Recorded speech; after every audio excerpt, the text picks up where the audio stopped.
Hello, my name is Peter Parfitt. Welcome to the new Brit workshop and the next instalment of the X-Carve build. Now, we've already given it a dry test and I'm satisfied that everything is working okay. And as you can see now, I've moved it into the other part of the workshop. And it's sitting on the custom cabinet that I made for the original X-Carve. When it's not in use, this folds down and goes down into the body of the cabinet. There's a cover here that hinges down, and then I use the top as my track saw cutting station. Now, before I go into the details of the dust collection system for the X-Carve, I just thought I'd show you a couple of things that I've done in the meantime. I need power for the X-Carve or the X-controller, also for the DeWalt, that's 2. For the computer, that's 3. And so what I've done is I've put on a pair of double UK sockets here, and they're mounted properly. It's all nice and safe. They can be moved if need be, but they're sitting there quite safely. And I've also created this place to put the notebook computer. The computer sits in a tray. If I just move that out of the way for now, the tray sits on top of this little cabinet. And the tray is held on by 4 little magnets which are there, and here is a large washer. It's a pretty big washer actually, and I must confess I didn't film this, but I cut the recess for that washer absolutely perfectly, and I cut it out having written a very short little job in X-Carve Pro. There's a spigot there, so it can sit down on there. And now the advantage of this is that when I'm getting the X-Carve set up, the computer can be here facing me, like so, and I can be making little adjustments here. And then when the X-Carve is running, I can turn it round so there's less likelihood of dust and debris flying at the computer. Because of course the computer still needs to be running whilst that process is going on. And in the front here you can probably see I've got trays which are holding all the little bits and pieces that one needs to do CNC work. And if you've not seen this cabinet before, under here I've got drawers, and this is where the computer would live when it's not up here. And then a sort of a general work area here. So I feel as though I'm set up reasonably well. Now, just one caution, I've got magnets which are keeping this top down. You can see that it's not going to fall off very easily. And I have had several people point out that magnets and computers don't work well together.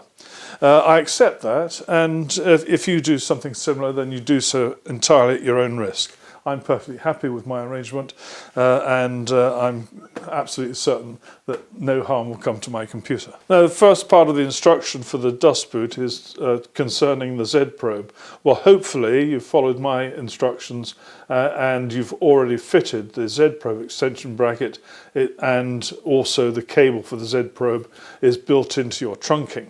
So we're going to bypass that stage and go on to the next bit. Now, the first thing we're going to do is to locate these 2 brackets and get them facing the right way. You see the channel which is near the top there and there, that's going to be at the top. They're going to be facing each other like this, and we're going to stick a label on there and a label on there. These have a scale on them which helps the location, or the accurate location, of the dust boot. And there they are with the labels attached, and you can see there's this upper channel is there on both sides, and that is completely symmetrical. We now need to find these T-slot nuts, and there are 4 altogether, and we're going to put 2 on each side. And it's important that these go in with the hole uppermost, and they're going to go into the channel which is here. They've got a little ball bearing behind them that's spring-loaded, which helps to keep them in place so they don't fall out at this stage. Right, we're now going to take one of the brackets and we're going to put it in so it fits in behind there like so. And when you get this right, it will go flat against the face of the plate that's there already. There it is. absolutely flat. And the idea now is that using one of these little screws, we're going to line that up so it's going to go into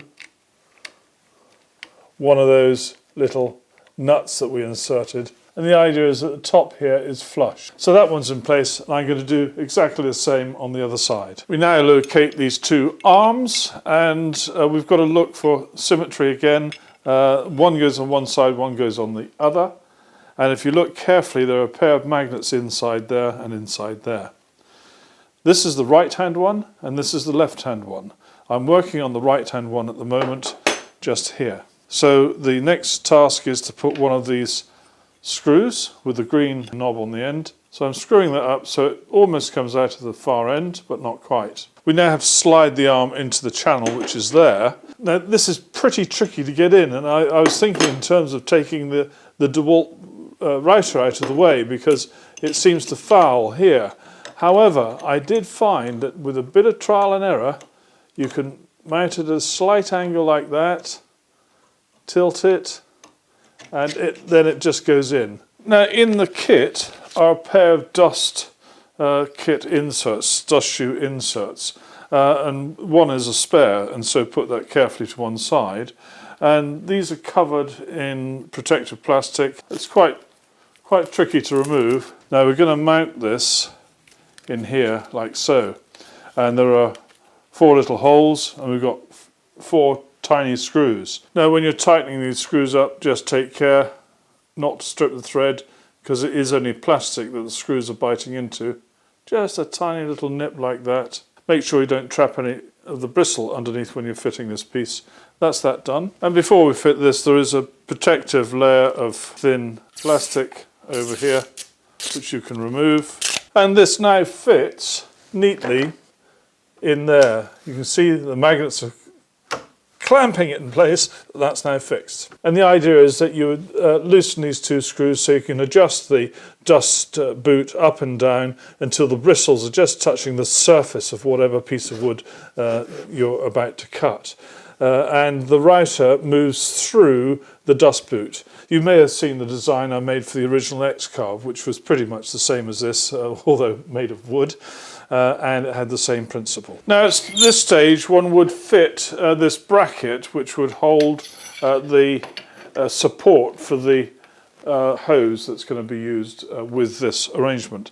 But what I'm going to do is I'm going to have my hose plugged in here.